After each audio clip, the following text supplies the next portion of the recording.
Hello everyone, स्वागत है आप सभी का अपने यूट्यूब चैनल ज्ञान गुरु क्लासेज में। आज आपके लिए एक इंपॉर्टेंट चैप्टर जिसका नाम है रेशनल नंबर, ये लेके आया हूं। इसमें किस तरह के क्वेश्चन आते हैं और इसमें किस तरह से इसको हम इन क्वेश्चनों को सॉल्व करेंगे, ये सब बताएंगे। कुछ बेसिक चीजें बताएंगे रेशनल नंबर की। तो आइए इसकी पहले हम लोग डिफिनेशन देखते हैं। Definition of rational number. A rational number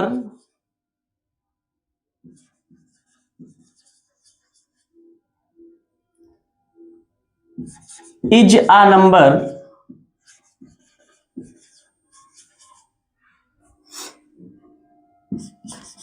that can be expressed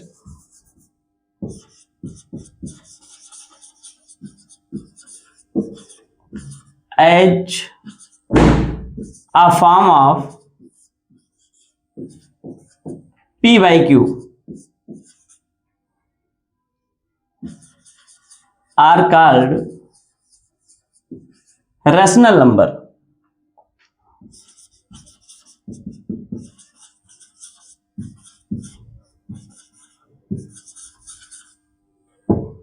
Where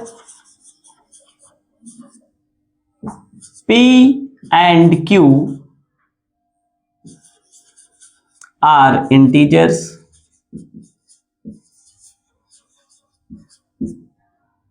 and Q is not equal to 0। यहां दो चीजें ध्यान रखना है। यहां पे जो P बाई Q के फॉर्म में हम इसको रिटर्न करते हैं, यहां पे P और Q क्या है? इंटीजर्स है। क्या है? इंटीजर्स। इंटीजर मतलब जीरो से पॉजिटिव वैल्यू में भी 1 2 3 4 5 6 और जीरो से निगेटिव वैल्यू में जो लेफ्ट साइड में नंबर लाइन पे रहती है -1 -2 -3 -4, ये हो सकते हैं। और जिसका डिनोमिनेटर जो Q होगा वो कभी भी जीरो नहीं हो सकता। Q is not equal to zero, मतलब P की वैल्यू जीरो हो सकती है बट Q की वैल्यू जीरो नहीं होगी। इसका ध्यान आपको यहां रखना है। एग्जाम्पल के तौर पे हम देख सकते हैं। एग्जाम्पल के तौर पर जैसे 2/3 होगा, ओनली जीरो है तब भी ये रेशनल नंबर है, क्योंकि हम इसको 0/1 कर सकते हैं। और ये भी मैंने बताया कि P की वैल्यू जीरो हो सकती है, Q की वैल्यू जीरो नहीं होगी, मतलब डिनोमिनेटर जीरो नहीं होगा।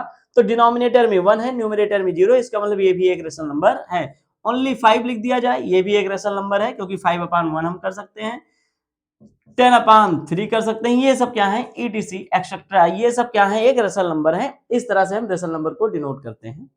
अब देखिए, कभी कभी पूछा जाता है standard form of rational number. Rational number का स्टैंडर्ड फॉर्म क्या होता है? तो दो चीजें आपको ध्यान रखना होगा standard form of rational number के लिए। क्या है? फर्स्ट है कि वो अपने सिंपलेस्ट फॉर्म में होना चाहिए। अब सिंपलेस्ट फॉर्म का मतलब क्या होता है? अगर कोई रेशनल नंबर यहां लिखी गई है तो उसका अदर देन 1 कोई फैक्टर नहीं होना चाहिए, मतलब एक के अलावा उसका कोई और फैक्टर ना हो। मतलब न्यूमरेटर और डिनोमिनेटर वो किसी भी नंबर से कैंसिल नहीं होना चाहिए। तो उसका समझ लीजिए कि वो क्या है? सिंपलेस्ट फॉर्म में होगा। और दूसरी बात स्टैंडर्ड फॉर्म के लिए क्या आपको ध्यान रखना है? दूसरी बात यह है कि उसका डिनोमिनेटर पॉजिटिव होना चाहिए, डिनोमिनेटर निगेटिव नहीं होना चाहिए। Standard form of rational number के लिए दो चीजें आपको ध्यान रखना है। फर्स्ट, वो अपने सिंपलेस्ट फॉर्म में होनी चाहिए रेशनल नंबर। दूसरा, वो क्या होना चाहिए? डिनोमिनेटर पॉजिटिव होना चाहिए।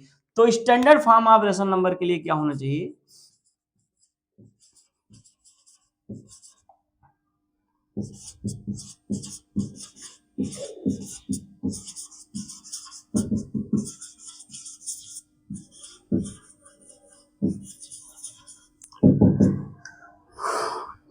एक ये आपको ध्यान रखना है कि सिंपलेस्ट फॉर्म में होना चाहिए,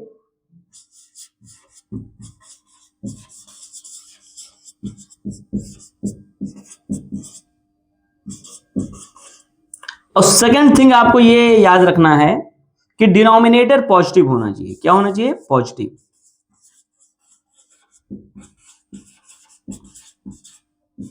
ये दो चीजें आपको ध्यान रखना जरूरी है। Standard form of rational number के लिए दो चीजें आपको ध्यान रखना है, सिंपलेस्ट फॉर्म में होना चाहिए और डिनोमिनेटर क्या होना चाहिए? पॉजिटिव होना चाहिए। अब मैं आपको बताता हूं कि किसी दो रेशनल नंबर के बीच अगर आपको एक रेशनल नंबर फाइंड करना हो या कई रेशनल नंबर आपको फाइंड करना हो, वैसे एक चीज आप ये नोट कर लीजिए कि किसी भी दो रेशनल नंबर के बीच में इनफाइनाइटली मेनी रेशनल नंबर्स होती हैं, इनफाइनाइटली मेनी रेशनल नंबर्स होती हैं। तो ये आप चाहें तो नोट में लिख लें, रेशनल नंबर में infinitely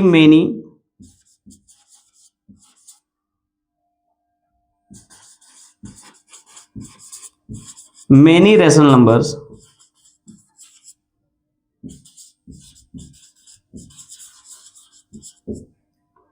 between any two rational numbers।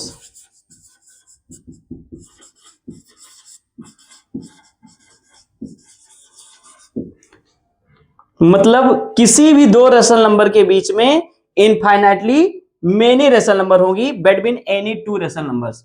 किसी दो रेशनल नंबर के बीच में इनफाइनाइटली मेनी रेशनल नंबर्स होते हैं, ये आप लोग नोट में लिख लेंगे। अब मैं आपको नेक्स्ट बताऊंगा कि दो रेशनल नंबर के बीच में कैसे हम एक रेशनल नंबर या दो रेशनल नंबर या तीन रेशनल नंबर या कई मेनी रेशनल नंबर्स कैसे फाइंड करेंगे, ये अब आपको इसके बाद बताएंगे। इसमें जो नोट करना हो आप नोट कर लीजिए, नोट को जरूर याद रखेंगे। ये सिंपलेस्ट फॉर्म और डिनोमिनेटर पॉजिटिव होना चाहिए, ये स्टैंडर्ड फॉर्म के लिए होता है, ये भी याद रखेंगे। यहाँ पे रेशनल नंबर की डिफिनेशन है, इसको भी आप लर्न कर लेंगे। और इसमें दो चीजें ये ध्यान रखना कि पी और क्यू जो होता है वो क्या होता है, इंटीजर्स होता है, और Q is not equal to zero. Q की वैल्यू कभी, डिनोमिनेटर जो होगा उसकी वैल्यू कभी जीरो नहीं होगी, ये भी आपको ध्यान रखना है। अब आइए चलते हैं दो नंबरों के बीच में कैसे हम रेशनल नंबर फाइंड करेंगे, ये आपको बताते हैं।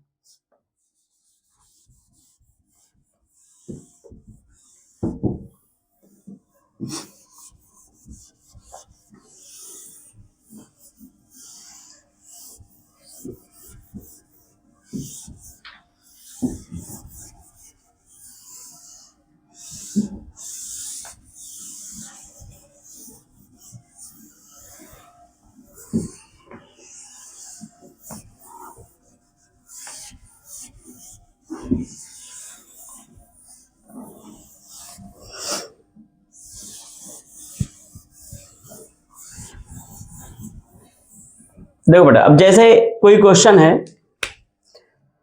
क्वेश्चन मान लीजिए find a rational number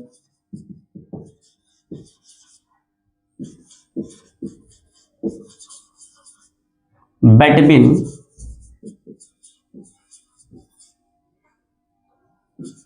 2/3 and 4/5।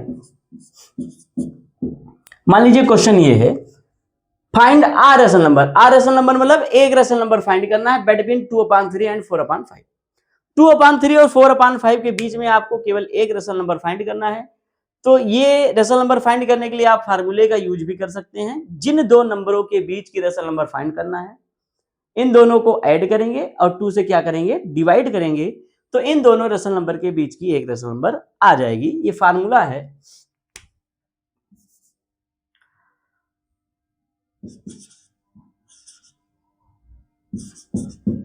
Rational number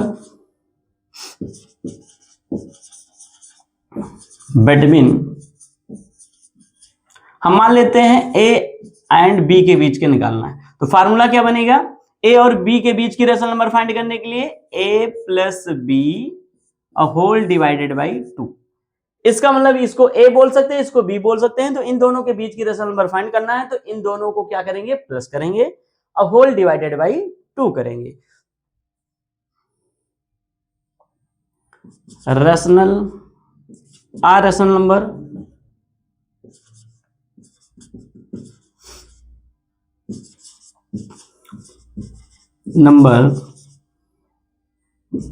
between 2/3 and 4/5 is equal to 2/3 plus 4/5 a whole divided by 2। अब यहां देख रहे होंगे इसके डिनोमिनेटर में 3 है, इसके डिनोमिनेटर में 5 है। तो अगर हमको डिनोमिनेटर सेम करना है, मतलब एलसीएम लेना है या क्रॉस मल्टीप्लाई हम कर देंगे, तो अपने आप डिनोमिनेटर क्या हो जाएगा, सेम हो जाएगा। मतलब 5 का इन दोनों में मल्टीप्लाई और 3 का इन दोनों में मल्टीप्लाई कर देंगे। इट मीन्स 2/3 मल्टीप्लाई करना है किससे? 5 से। और यहां 4/5 है तो 4/5 में 3 का दोनों में मल्टीप्लाई कर देना है, और होल डिवाइडेड बाई क्या कर देना है? 2 कर देना है। अब आप इसको देखिए, सिंप्लीफाई करिए। 5 2 जा 10 अपान 5 3 जा 15 प्लस 4 3 जा 12 अपान 5 3 जा 15 होल डिवाइडेड बाई 2। अब आप देख रहे होंगे इसका भी डिनोमिनेटर कितना हो गया? 15। इसका भी डिनोमिनेटर कितना है? 15। तो न्यूमरेटर को क्या कर लेंगे? प्लस कर लेंगे। प्लस है तो प्लस, माइनस होता तो माइनस, लेकिन यहां प्लस है तो प्लस करेंगे, मतलब 10 प्लस 12 होल डिवाइडेड बाई, अब 1 टाइम्स 15 लिखेंगे, जो 2 बार था, डिनोमिनेटर सेम होने के बाद बस केवल एक बार लिखेंगे, होल डिवाइडेड बाई 2। अब ये 10 प्लस 12 22 हो गया, अपान में 15 होल डिवाइडेड बाई 2। अब यहां एक प्रॉब्लम कुछ बच्चों को हो जाती है, ये जो 2 है ये 15 के साथ जाएगा, मल्टीप्लाई होगा, या ये जो 2 है ये 22 के साथ जाएगा। यहां इसको हम इस तरह से समझ सकते हैं, कैसे? जैसे 22/15 था, इसको डिवाइड कर रहा कौन? 2। तो पहले हम लिखेंगे 22/15। अब डिवाइडेड बाई 2 है तो यहां डिवाइडेड का साइन लगा दो, डिवाइडेड बाई 2। और यहां केवल 2 है तो 2/1 हम लिख सकते हैं, ये आप लोग जानते होंगे। तो डिवाइडेड बाई 2 था तो डिवाइड का साइन लगा दिए। अब अगला स्टेप अगर हम चलेंगे तो आप जानते होंगे 22/15 तो है ही है। अब यहां जहां डिवाइड का साइन है, अगर इसको मल्टीप्लाई कर ले तो नेक्स्ट नंबर जो होती है उसका क्या हो जाता है? रेसिप्रोकल हो जाता है। मतलब ये मल्टीप्लाई के प्लेस पे अगर मैं यहां, वो डिवाइड के प्लेस पे अगर मैं यहां मल्टीप्लाई कर देता हूं, तो जो 2/1 था ये क्या हो जाएगा? 1/2 रेसिप्रोकल।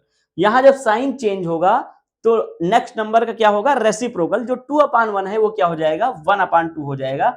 अब आप इजीली देख पा रहे होंगे कि ये जो 2 था वो किसके साथ आ गया? 15 के साथ आ गया, और 22 1 जा 22 ऊपर हो जाएगा, अब अपान में 15 2 जा 30। इस तरह से इन दोनों रसल नंबर के बीच की एक रसल नंबर आपके पास आ गई है यहाँ पे।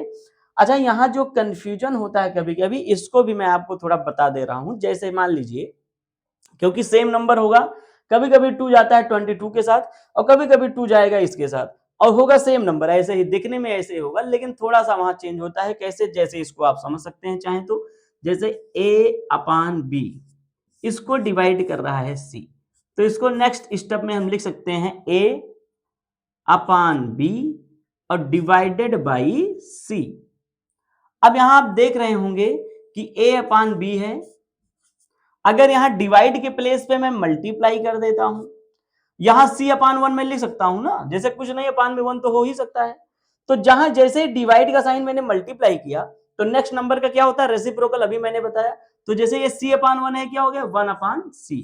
अब ये a1 जा a हो गया, अपान में क्या हो गया? b इंटू c, bc हो गया। इस तरह से होगा। और दूसरा कंडीशन यही से ही a/b/c होगा, लेकिन अब वहां जैसे a है, अब इसको डिवाइड कर रहा है b/c। अब थोड़ा देखने में भले आपको एक जैसा लग रहा हो, a/b/c, लेकिन ये दोनों में डिफरेंस है। ये a/b को डिवाइड कर रहा था c, अब यहां a को डिवाइड कर रहा है b/c। तो इसको हम नेक्स्ट स्टेप में क्या लिखेंगे? a divided by b/c। अब आप देख रहे हैं, अगर अब यहां डिवाइड का साइन चेंज होगा तो क्या होगा? a मल्टीप्लाई बाई, अब यहां पे जो b/c है, जैसे यहां मल्टीप्लाई करेंगे तो क्या हो जाएगा? रेसिप्रोकल हो जाएगा। जैसे यहां भी मैंने बताया, ये b/c है, क्या हो जाएगा? c/b। क्यों हो गया? क्योंकि यहां डिवाइड का साइन मैंने चेंज किया तो मल्टीप्लाई हो गया। अब a इंटू c क्या हो गया? ac अपान b। अब आप देख पा रहे होंगे कि जब यहां पे दोनों देखने में केवल एक जैसे दिख रहे थे, लेकिन डिफरेंस क्या था? यहां ऊपर फ्रैक्शन को c डिवाइड कर रहा था, और यहां ऊपर a को b/c डिवाइड कर रहा था। तो यहां पे c किसके साथ गया है? देखो, b के साथ मल्टीप्लाई हुआ, और यहां c किसके साथ मल्टीप्लाई हुआ है? a के साथ हुआ है। तो आप चाहें ये दोनों स्टेप जरूर नोट कर लेना, क्योंकि कभी कभी कहीं कहीं बच्चों को ये कंफ्यूजन हो जाती है। जब 3 स्टेप मिलते हैं तो जो थर्ड टर्म है वो फर्स्ट के साथ जाएगा, या फिर थर्ड टर्म जाएगा सेकंड के साथ। यहां कुछ प्रॉब्लम होती है, तो इसको नोट जरूर कर लीजिएगा। ये तो हुआ जब आप 1 नंबर, 2 नंबर, 3 नंबर तक रेशनल नंबर फाइंड करेंगे किसी दो रेशनल नंबर के बीच में, तो आप इस फार्मूले का यूज करेंगे। इसमें करना क्या है, एक नंबर फाइंड करना है तो दोनों को ऐड कर लो, 2 से डिवाइड कर लो, एक नंबर आ गई। अब दूसरी नंबर आपको फाइंड करना है इन्हीं दोनों के बीच, तो जो नंबर आपकी आ गई है, जैसे कि ये आंसर आ गया, इसको ले लो, इसको ए मान सकते हैं आप, ए ले लीजिए। इन दोनों में से किसी एक को क्या मान लो, बी मान लो। फिर इसको प्लस इसको या इसको, इसके साथ इसको ऐड करो और 2 से फिर से डिवाइड करोगे तो फिर दूसरी रेशनल नंबर आएगी। फिर मान लीजिए थर्ड रेशनल नंबर आपको फाइंड करना है, फिर इन्हीं तीनों में से एक नंबर ये ले लो, इन दोनों में से या तीसरी जो आई रहेगी उसमें से दोनों ऐड करके 2 से क्या करना है, डिवाइड करना। मतलब ये प्रोसेस आपको उतनी बार करना होगा जितनी रेशनल नंबर आपको फाइंड करना है। अब आप सोच रहे होंगे जैसे 10, 20, 50, 100 नंबर फाइंड करना हो, क्योंकि इनफाइनाइटली मेनी रेशनल नंबर्स होती हैं। तो उसके लिए ये फार्मूला आप अप्लाई नहीं करेंगे, उसके लिए एक दूसरा मेथड है, आप उसको देखेंगे। आइए उसको भी आपको बताता हूं मैं। ये जरूर नोट कर लीजिएगा, ये बहुत इंपॉर्टेंट चीज है आपके लिए, क्योंकि कभी कभी बच्चे छोटी छोटी गलती बहुत करते हैं, इसको जरूर आप नोट कर लीजिएगा। चलते हैं नेक्स्ट स्टेप की तरफ आपके। अब दूसरा मेथड देखिए, जब आपको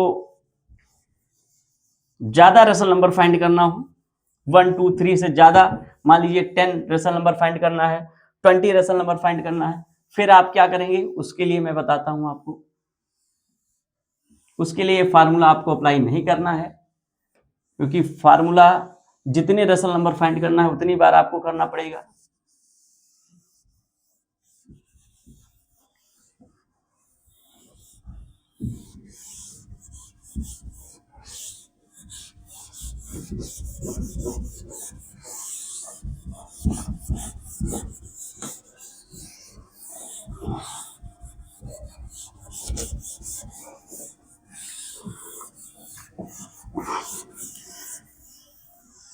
अब जैसे यहां पे आर रेशनल नंबर था, मान लीजिए यहां पे आपको 10 रेशनल नंबर फाइंड करना है, 10। तो फर्स्ट ऑफ ऑल आप क्या करेंगे, दोनों का डिनोमिनेटर सेम करेंगे। मतलब 2/3 एंड 4/5 के बीच में आपको 10 रेशनल नंबर फाइंड करना है। तो फर्स्ट तो इस डिनोमिनेटर से इन दोनों में, इसके डिनोमिनेटर से इन दोनों में मल्टीप्लाई हम कर देंगे। जैसे 2/3 है तो multiply by 5, numerator and denominator both. Second 4/5 है, इसमें 3 का मल्टीप्लाई दोनों में कर देंगे इस तरह से। 5 2 जा 10 और 5 3 जा 15 एंड 4 3 जा 12 और 5 3 जा 15। अब आप देख रहे होंगे दोनों के डिनोमिनेटर क्या हो गए, सेम हो गए, 15 हो गया। दोनों का डिनोमिनेटर क्या हो गया, 15 हो गया। अब हमको चाहिए इन दोनों के बीच में 10 रेशनल नंबर। कितने रेशनल नंबर, 10 रेशनल नंबर। और हम देख रहे हैं कि न्यूमरेटर में 10 का डिफरेंस है, नहीं है, केवल एक का डिफरेंस है। 10, 11, 12, केवल 11 इसके बीच में है। हमको चाहिए 10 रेशनल नंबर और है कितना, 1। तो इसका मतलब हमको और रेशनल नंबर अगर इसके बीच में फाइंड करना है तो करना क्या होगा, इन दोनों रेशनल नंबर्स में किसी सेम नंबर से मल्टीप्लाई करना है। अब वो सेम नंबर होगी कौन सी, ऐसी रेशनल नंबर से मल्टीप्लाई कर दीजिए कि इसके न्यूमरेटर में उतने का डिफरेंस हो जाए जितनी रेशनल नंबर आपको फाइंड करना है। जैसे 10 फाइंड करना है, अभी अगर मैं यहां 5 से मल्टीप्लाई करता हूं दोनों में, तो 10 5 जा 50 और 12 5 जा 60, तो 50 और 60, इसका बनेगा 50, इसका 60। तो 50 और 60 में कितने नंबर का डिफरेंस आ रहा है, उसके बीच में कितनी नंबर्स हैं, तो 50 और 60 के बीच में 9 नंबर्स हैं। 50 और 60 के बीच में 9 नंबर्स हैं, मतलब 51 से 59 तक 9 नंबर्स होंगी। हमको चाहिए 10, इसका मतलब अभी भी एक नंबर हमको कम मिल रहा है। तो अब हम क्या करेंगे, 6 से मल्टीप्लाई कर लेंगे या 7 से कर लेंगे या फिर 10 से कर लेंगे या 20 से, मतलब उससे ज्यादा नंबर मिल जाएगी तो कोई प्रॉब्लम नहीं है। बहुत सारी नंबर आप इसके बीच में, आप उनमें से कोई 10 नंबर लिख लेना। जैसे मान लीजिए आपको किसी बड़ी नंबर से आपने मल्टीप्लाई कर दिया, आपको 40-50 नंबर मिल गई और आपको चाहिए केवल 10, तो आप उन जो 40-50 नंबर्स आपको मिल गए उसके बीच की, उसमें से कोई 10 नंबर आप क्या करेंगे, राइट कर लेंगे। कम ना हो, उससे कम, जैसे मैं अभी 5 से मल्टीप्लाई कर रहा था तो केवल 9 नंबर मिल रही थी, तो कम ना हो, ज्यादा मिल जाएगी तो कोई प्रॉब्लम नहीं होगी। जैसे आप गए कोई सामान लेने गए मार्केट, अब आपको वो सामान मान लीजिए 50 रुपीज का मिल रहा है, अब आपके पास 100 रुपीज है तो वो सामान आसानी से आपको मिल जाएगा। लेकिन आपके पास 40 रुपीज है तो वो सामान आपको नहीं मिलेगा। तो वही यहां पर भी है कि आप ज्यादा से मल्टीप्लाई कर लोगे, ज्यादा नंबर हो जाएगी तो कोई प्रॉब्लम नहीं है, लेकिन कम से करोगे तो प्रॉब्लम होगी। तो आप चाहें तो यहाँ 10 से दोनों में मल्टीप्लाई कर लें, बहुत ज्यादा नंबर मिल जाएगी, कोई प्रॉब्लम नहीं। आप कोई भी 10 वहां लिख लीजिए, 20 से मल्टीप्लाई कर लीजिए और ज्यादा मिल जाएगी, आप उनमें से कोई 10 लिख लीजिएगा। या अगर आप चाहें तो सीधा सीधा अभी 5 से देखे तो 9 मिल रहा था, इसका मतलब 6 से मल्टीप्लाई कर देंगे तो मिल जाएगी। आइए 6 से दोनों में मल्टीप्लाई करते हैं। Multiply by 6 both rational number, multiply by 6।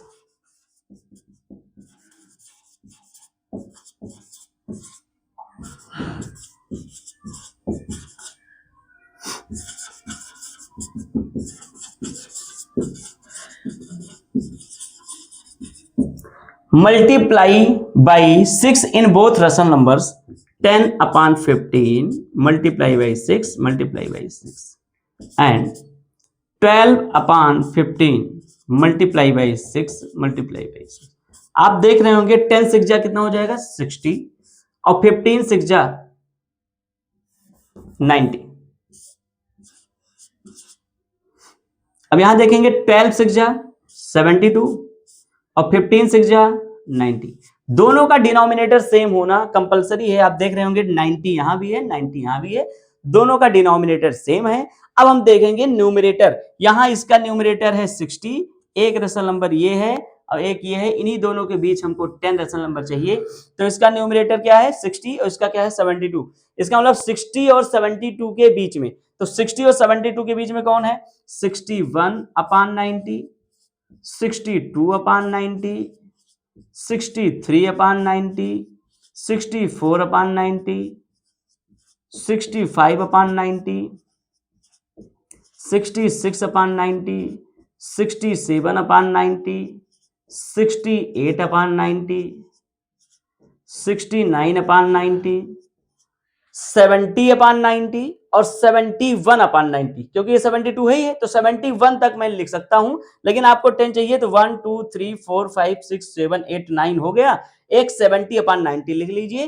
तो इन दोनों के बीच की ये इतनी 10 रेशनल नंबर्स आ जाएंगी। अब आज के लिए इतना ही। अब आपको एक नया चीज फिर से इसी रेशनल नंबर चैप्टर से ही लेके आऊंगा कल। आज के लिए इतना ही। Very very thanks to all of you. Okay, thank you.